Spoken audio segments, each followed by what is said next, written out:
その通りだ。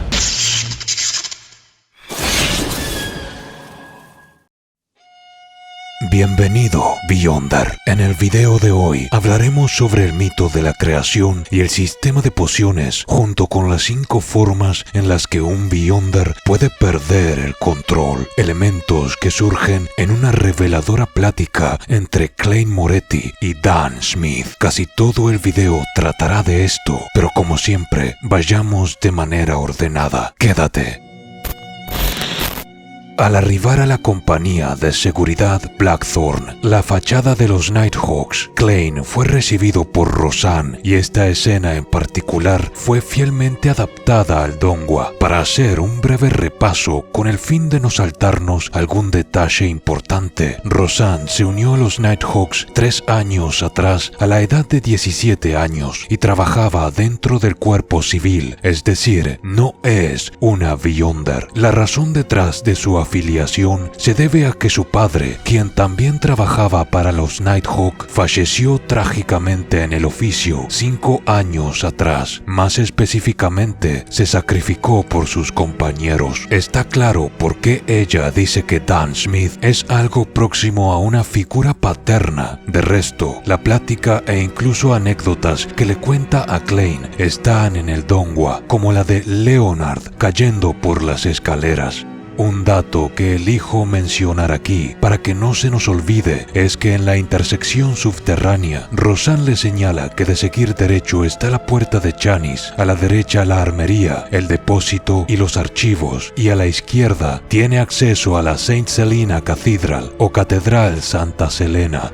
Esto nos permite entender un poco más dónde estamos parados, ya que dicha catedral se halla en Red Moonlight Street, una calle más adelante de Southland Street, dando la pauta de que las instalaciones Nighthawk conecta con otro lugar a través de una red subterránea. Les estaré dejando un mapa para que lo vean con mayor claridad. En cuanto a la Catedral Santa Selena, en ella se ubica oficialmente el cuartel principal de la diosa de la noche eterna, en Ciudad Tingen, iglesia para la cual trabajan los Nighthawks. A su vez, era la tierra santa de aquellos devotos a la diosa que quisieran visitarla. Por supuesto que lo que había debajo de la iglesia era confidencial. Aquí aprovecho para mencionar las otras 2 iglesias que terminan de componer el triángulo religioso de Ciudad Tingen, extendiéndose a ciudades y villas asociadas. Estas son, al este, como lo señalé en el mapa, la Catedral Sagrada de la Numerología, de la Iglesia del Dios del Vapor y la Maquinaria, y la Catedral del Río y el Mar, de la Iglesia de las Tormentas, al norte de Tingen.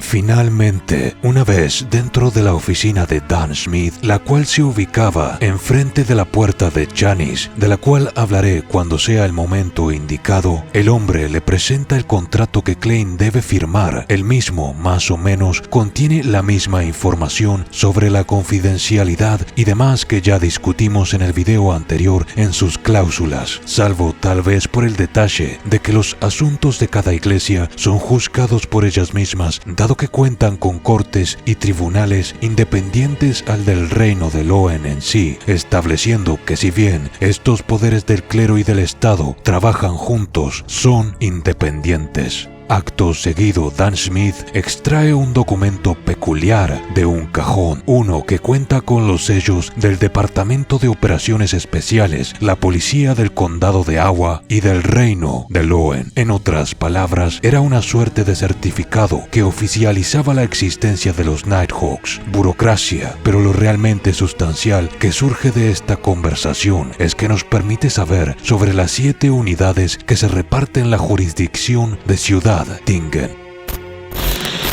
Las primeras 4 unidades presentes en el documento corresponden a organismos policiales. En resumidas cuentas, la policía a cargo de la seguridad pública en general. En esas 4 podemos encontrar también a la unidad de protección VIP y la unidad de protección de instalaciones importantes. Lo suculento se encuentra a partir de la unidad 5 en adelante. Hablamos de aquellas que se encargan de lidiar con incidentes sobrenaturales en cada ciudad. La unidad 7 es la de los Nighthawk, que se encargaba de incidentes relacionados a los seguidores de la diosa de la noche eterna en Tingen. La unidad 6 es la de los Mandated Punishers, bajo la iglesia del Señor de las Tormentas. La unidad 5 es la de los Machinery Hivemind, bajo la iglesia del dios del vapor y la maquinaria. Estas últimas 3 unidades se reparten la ciudad. Lo importante es saber que actúan en función de la fe y afiliación de las personas involucradas en los casos sobrenaturales, al menos se supone a priori. Para añadir algo más de información, es cierto que la fachada de los Nighthawk, bajo el nombre de Compañía de Seguridad Blackthorn, en realidad sí funciona. Es decir, si una persona normal entrara a ese sitio para solicitar un detective que le ayude a encontrar a su gato perdido, los Nighthawk actuarían de manera normal y aceptarían el trabajo. Además, es un dinero extra para los empleados, en definitiva, que está permitido por el dinero y porque refuerza la idea de que no hay nada extraño sucediendo allí. Además, en palabras de Dan Smith, no hay tantos incidentes sobrenaturales sucediendo en un año, por lo que incluso cuentan con menos Beyonders, siendo 6 empleados Beyonder sin contar a Klein y 6 miembros del cuerpo civil contando a Klein. Recuerden que Klein aún no ha bebido la poción, por tanto es considerado como un civil, aunque claro, todo eso estaría a punto de cambiar, pero solo imaginen esto, 12 personas para mantener bajo control este tipo de asuntos tan delicados. Suena a un trabajo muy duro, sin mencionar que peligroso, obviamente. Ahora sí, metámonos de lleno en todo lo concerniente al mito de la creación y las pociones Beyonder, todo lo cual se sustrae del capítulo 16 de las novelas, en una fértil conversación entre Klein y Dan. Para esta parte considero que es más apropiado leer algunos fragmentos directamente. Procedo. Por supuesto, cuando recibí educación primaria en la escuela dominical, aprendimos a leer usando la Revelación de la Noche Eterna. Entre sus escritos, el libro de la sabiduría y las cartas de los santos mencionaban el mito de la creación. Klein intentó recordarlo a través de los fragmentos de memoria del Klein original. Bajó el ritmo de su narración y continuó. El Creador despertó del caos y quebró la oscuridad, creando el primer rayo de luz. Luego, él se fusionó por completo con el universo y pasó a conformar toda la existencia. Su cuerpo se convirtió en la tierra y las estrellas. Uno de sus ojos se transformó en el sol, mientras que el otro se volvió la luna carmesí. Parte de su sangre fluyó hacia los mares y ríos, nutriendo y dando origen a la vida. Klein hizo una pausa inconsciente al decir eso, en parte porque los recuerdos relacionados eran confusos y también porque ese mito de creación se parecía mucho al mito chino de Pangu. Las imaginaciones de personas de distintos mundos compartían similitudes en sus mitos y leyendas. Al notar que Klein estaba teniendo dificultades, Dan sonrió y añadió: sus pulmones se convirtieron en los elfos, su corazón en los gigantes, su hígado en los arbóreos, su cerebro en los dragones, sus riñones en serpientes emplumadas, su cabello en los fénix, sus oídos en lobos demoníacos, su boca y sus dientes en mutantes, y los fluidos restantes de su cuerpo se transformaron en monstruos marinos, cuya esencia era el naga. Su estómago, sus intestinos delgado y grueso y las partes malignas de su cuerpo se convirtieron en demonios, en espíritus malignos y toda clase de existencias oscuras e inefables. Su espíritu se convirtió en el sol abrasador eterno, en el señor de las tormentas y en el dios del conocimiento y la sabiduría. De su sabiduría nació la humanidad. Esa fue la primera época, la época del caos. Klein completó la última frase por Dan, pero no pudo evitar encontrar todo aquello ridículo y hasta gracioso. Verán que Klein Moretti menciona el mito de Pangu, pues es cierto que se le parece. En la mitología china, en el principio, el universo era un caos sin forma dentro de un huevo cósmico. Tras 18.000 años, Pangu despertó, separó el cielo de la tierra con su hacha y mantuvo ambos separados mientras crecía. Al morir, su cuerpo se transformó en el mundo. Su aliento fue el viento, su voz el trueno, sus ojos el sol y la luna, su sangre los ríos y su cuerpo la tierra y las montañas. Así nació el mundo. Algo así super hiper resumido. Cuando Klein oye a Dan Smith, no puede evitar pensar bajo un enfoque cínico, porque siendo un autodenominado folclorista del teclado, cosa que aquí en esta escena nos lo vuelve a recordar, se dice a sí mismo que la especificidad del mito es tan detallada que posee un aire artificial, parece fabricado. Para más, Henry le llama la atención el que todas las iglesias, aunque adoren a dioses distintos, se hayan puesto más o menos de acuerdo entre sí respecto al mito de la creación, incluso cuando tuvieron una época de contienda abierta entre ellas en el pasado. Esto significa que reconocen la existencia de los otros dioses y por tanto respetan la fe de los demás. Tal vez el mito, con todo y sus detalles, sí era verídico, pensó. Continuando con el mito de la creación, reparemos en el surgimiento de las deidades en función de las épocas. Nuevamente me referiré directamente al fragmento específico de la novela.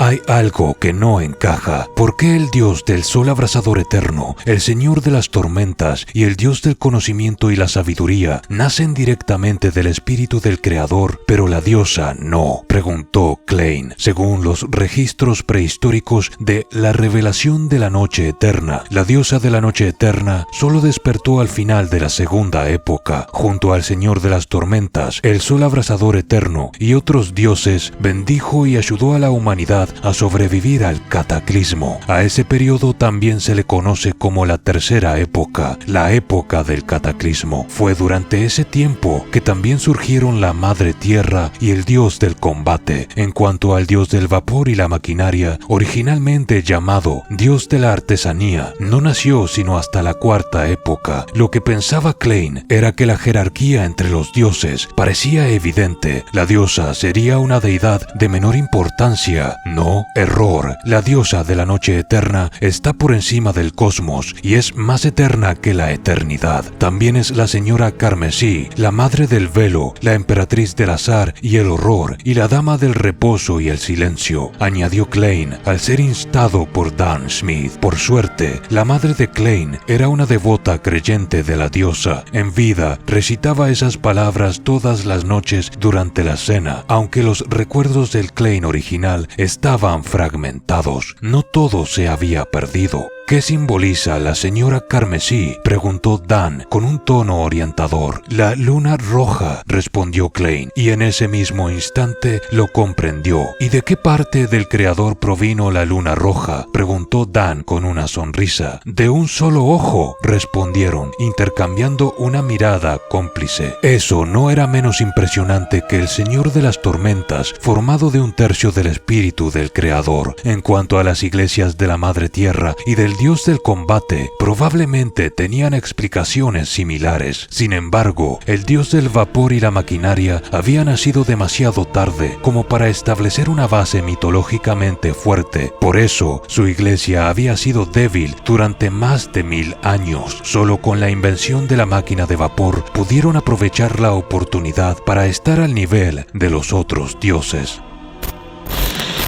Habiendo dicho eso, espero haber arrojado algo más de claridad sobre las religiones y mitos de Lord of Mysteries. Todos estos dioses se consolidaron como las principales deidades durante la cuarta época, cuando se estableció el sistema de los 7 dioses ortodoxos. Aunque sus orígenes se remontan a la segunda época, han mantenido su poder e influencia hasta la quinta época, época actual de la historia. Hay otras deidades, pero por ahora Estas son las importantes para la trama. Recuerden que siempre trataré de dar información en función que la novela nos la va entregando. Las revelaciones que ocurren más adelante las evitaré hasta que lleguemos al capítulo en cuestión. Todo lo que he dicho, más o menos, es lo que conversan Dan Smith y Klein Moretti en la oficina subterránea.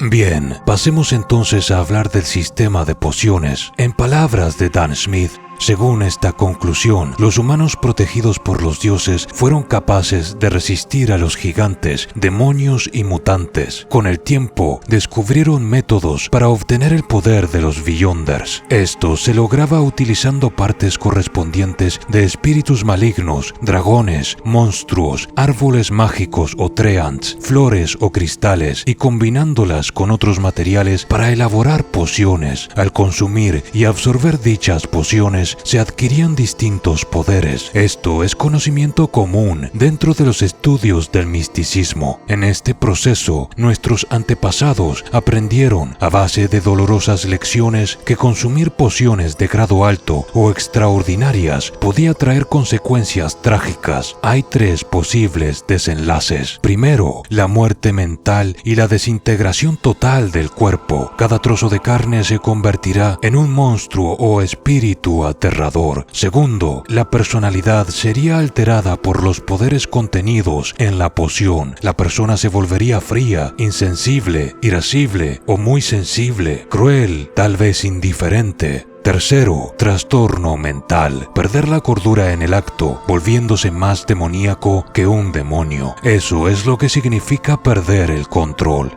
En ese momento, Dan Smith entrega algunos datos que chocan con lo que Klein había oído de parte de Alger Wilson, el colgado. Estaba claro que las iglesias no tenían todas las respuestas y habían conocimientos ocultos. Por ejemplo, Dan Smith menciona la Blasphemy Slate o piedra de la blasfemia, por llamarla de alguna forma, un artefacto que sabemos poseía la información sobre los senderos y las secuencias. El emperador Rosell creó sus 22 cartas de la blasfemia, conteniendo dicha información basada en la piedra de la blasfemia, pero Dan desconoce esta información. Cuando Klein le pregunta, él simplemente dice que no sabe mucho al respecto y que son artefactos creados por demonios y dioses malignos. Además, insta a Klein a que, de encontrar información al respecto, se lo diga. Continuando con las palabras de Dan Smith, después de un largo periodo de experimentación y exploración, y con el nacimiento de la piedra de la blasfemia, la humanidad finalmente perfeccionó el sistema de pociones. Se creó un sistema jerárquico que encadena niveles de progresión estables en cada sendero, niveles conocidos como secuencias. Cuanto menor es el número de una secuencia, mayor es el grado de la poción. Actualmente, las 7 grandes iglesias controlan al menos una secuencia completa. Además, también existen senderos incompletos que han sido reunidos a lo largo de cientos o incluso miles de años. Procedamos a hablar de las 5 maneras en las que un Beyonder puede perder el control y destrozar su existencia. La primera ya la mencionamos. En su ignorancia, cuando el sistema Beyonder apenas estaba comenzando a crearse, nuestros antepasados aprendían a base de beber pociones. En esos intentos aprendieron dolorosas lecciones, como beber pociones de grados más altos, por ejemplo. La segunda es una curiosa. En el mundo nacen humanos con habilidades especiales ya de por sí. Aquellos, por ejemplo, capaces de ver y oír cosas que la mayoría no puede. En su interior hay características Beyonders que podrían equipararse a encontrarse a mitad de una secuencia 9, lo que significa que ya están predispuestos a continuar por su respectivo sendero compatible. Si una persona así bebiera una poción de la secuencia de un sendero que no es el adecuado, perdería el control. En definitiva, esa gente no puede elegir como los demás. El tercer tipo consiste en beber una poción de una secuencia superior, pero de un sendero que no corresponde con el tuyo. Es decir, si perteneces al sendero del visionario y bebes una poción de secuencia 8 del sendero del tirano, perderías el control. Sin embargo, hay casos extraordinarios en los que esa persona no se ha convertido en un monstruo o no ha quedado en un estado catatónico y puede usar esos poderes de senderos distintos. El problema es que tu personalidad se verá completamente retorcida y serás un ser de terrible crueldad, o las emociones y estados mentales afines a esos senderos. Dejarás de ser tú, en resumidas cuentas. El cuarto tipo, bueno, dejaré que Dan Smith lo explique por mí en palabras de la novela. El cuarto tipo. Ese es el problema más común cuando consumimos pociones para obtener poderes que originalmente pertenecen a seres extraordinarios. Sufrimos una transformación antinatural. Por eso, en mayor o menor medida, quedamos afectados por los poderes espirituales residuales, aunque tal vez los síntomas no se manifiesten o pasen desapercibidos para los demás. Sin duda se ocultan en la mente. Si alguien se apresura a consumir la siguiente poción de mayor rango en la secuencia sin haber comprendido completamente los poderes adquiridos ni eliminado esos rastros sutiles, la locura se acumulará, aumentando las probabilidades de perder el control. Dan Smith guardó silencio de repente. Tras una breve pausa, suspiró y dijo: según las reglas internas de nosotros los Nighthawks, incluso si un compañero ha hecho una gran contribución, debe haber pasado al menos 3 años desde que consumió su última poción y debe someterse a una evaluación antes de poder ser ascendido. Aún así, cada año hay muchos que pierden el control. Y ahora, el quinto tipo. ¿Por qué es tan importante? Déjenme leer primero. El quinto tipo es la causa más común de pérdida de control. Para los Beyonders, la percepción espiritual se ve aumentada en mayor o menor grado. Cuanto menor es el número de la secuencia, mayor es esa percepción. Por eso, pueden oír lo que otros no oyen, ver lo que otros no ven y encontrarse con cosas que los demás jamás llegarían a percibir. Están en constante contacto con seducciones misteriosas y engaños ilusorios. Una vez que son sobreestimulados o caen presa del deseo y la codicia, lentamente comienzan a recorrer el camino hacia la pérdida de control. Mientras hablaba, Dan miró fijamente a Klein. Sus pupilas grises reflejaban la silueta de este. Su tono se volvió sombrío cuando añadió: el fundador de los Nighthawks, el arzobispo Chanis, dijo una vez: somos guardianes, pero también un puñado de desgraciados que luchan sin descanso contra amenazas y locura. Los más avispados se habrán dado cuenta de que este es el sendero que camina Klein, el camino de alguien que a medida que gane poder será capaz de vislumbrar las profundidades de la realidad, y mientras más eres capaz de percibir, más sentirás el jalón de la vorágine de lo oculto. Serías capaz de mantener tu cordura, tus valores, de resistirte a seguir acumulando poder y saber a medida que desciendes en las secuencias de la 9 a la 8, de la 8 a las 7, ¿seguirás siendo tú? Pues con esas preguntas doy por terminado el video de hoy. Y sí, aunque no lo crean, absolutamente todo esto pasa en el capítulo 16 de las novelas, lo que fue adaptado en esa pequeña escena de una conversación de un par de minutos en el Donghua. Sin más, muchas gracias por el apoyo y nos vemos en la próxima. Estos videos son posibles por el apoyo de los miembros, quienes tienen acceso anticipado a los mismos días antes, y a las donaciones de Ramón Mandujano Quintero,